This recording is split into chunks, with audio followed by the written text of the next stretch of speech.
Il tema di quest'anno del Design Days è fabbricare valore, inclusività, innovazione e sostenibilità.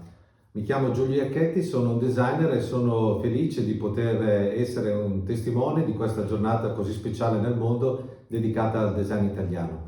Mi piace rileggere queste parole così importanti, così forti e provare a commentarle. Fabbricare valore, inclusività, innovazione e sostenibilità. Lette insieme in fila restituiscono un'idea molto bella, tutte parole riferite al design, ma proviamo ad indagare un po' il significato che queste parole prendono alla luce del design italiano. Cominciamo da fabbricare. Fabbricare è una parola molto forte, molto intensa, è la parola che risuona soprattutto nelle mani, nella testa delle persone, nelle fabbriche italiane, nei laboratori artigiani, e sta a indicare il lavoro dell'uomo suggerito e ispirato dai progettisti, dai designer, i designer che lavorano con le aziende, con le fabbriche per fabbricare progetti, e questi progetti sono la forza del design italiano. Quindi c'è questa idea del fare molto programmatico, di far precipitare un'idea in una forma, in un oggetto, e questo è qualcosa di miracoloso, molto bello. E i celebranti di questo rito sono i designer insieme agli artigiani. Ma si dice fabbricare valore. E cos'è questa parola valore? Beh, certo, non si può dire che tutte le cose che vengono fabbricate hanno un valore. Ci sono delle cose purtroppo che hanno un disvalore. Soprattutto produzioni, prodotti, oggetti non ispirati al bello, quindi non ispirati per la crescita delle persone. Si fabbricano anche armi e questo non è un valore. Si fabbricano anche oggetti inutili e questo non è un valore. Si fabbricano anche oggetti che vanno a creare inquinamento e questo non è un valore. Quindi fabbricare valore è un'intenzione precisa che deve ispirare l'azione di ogni designer. E poi si dice inclusività. Ma è una parola bellissima, inclusività, includere, cioè il design è per tutti. Inclusività è il contrario della parola esclusività, cioè escludere. Tante volte nel nostro parlare, anche come progettisti, si dice questo è un progetto esclusivo, questo è un progetto che si pone a un livello molto alto, quindi esclude.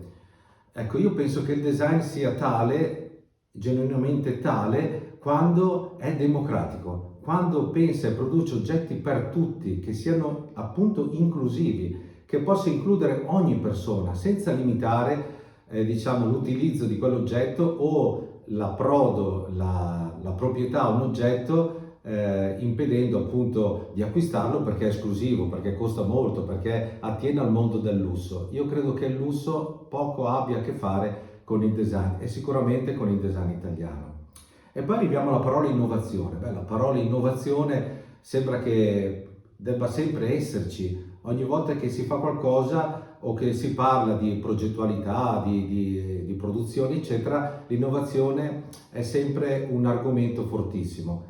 Ebbene, nel design italiano l'innovazione significa pensare e progettare bene le cose, pensarle con intelligenza, considerando il lavoro delle persone, considerando lo sfruttamento corretto dei materiali, affinché questi oggetti possano diventare dei classici.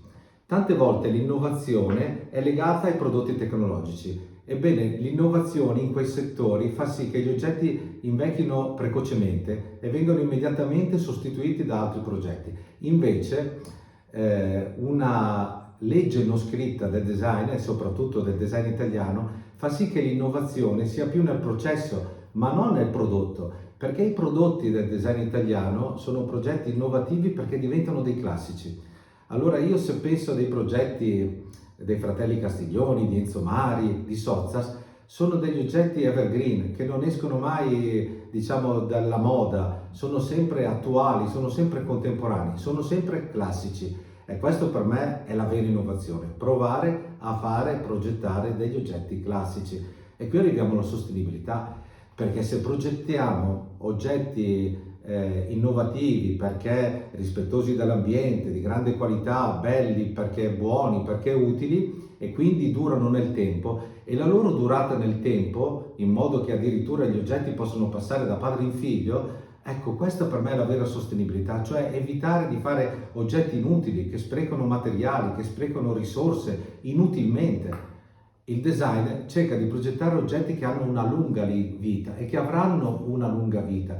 E questo mi pare che sia appunto una cosa che nel design italiano viene vissuta intensamente. Io stesso sono circondato qua nel mio studio da oggetti che hanno appunto questa caratteristica, questo valore, di restare immutati nel tempo, di mantenere immutato nel tempo il loro valore. Quindi non si è sprecato altro materiale per produrli, non si è sprecata altra energia per produrli o il tempo delle persone che hanno impiegato per realizzare queste cose.